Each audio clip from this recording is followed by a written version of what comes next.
Hi, I'm Devin from Vive Health, and I have with me here the Vive Mini Humidifier. Now we have the humidifier here. We've got the cotton filter stem here that absorbs the water out of the vessel, and a little short cord that connects to the power cord.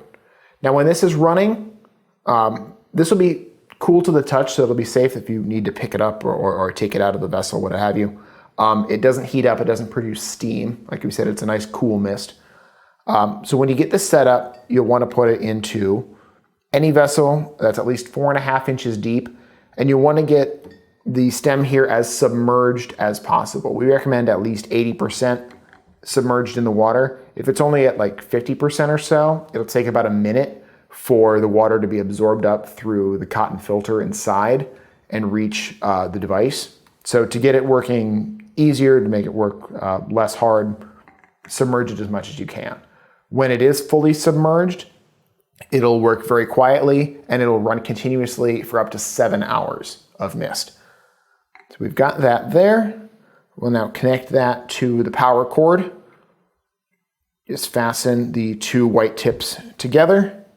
And on the opposite end of that, we have the USB stick for the power supply. Now this, like we said, can fit into any USB port, whether it's in your car, at home, or on your computer. You just click the button here to turn it on and to turn it off.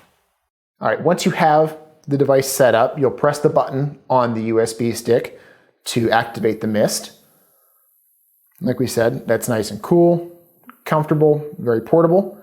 And when you need to turn the device off, just click that button again to turn this off. Now, if you're going to go a while without using it, when you're done, take it out of the water, activate it, and let it run for 4 or 5 minutes just to get some of the moisture out of that cotton filter so that doesn't stay inside for next time. And it's as easy as that.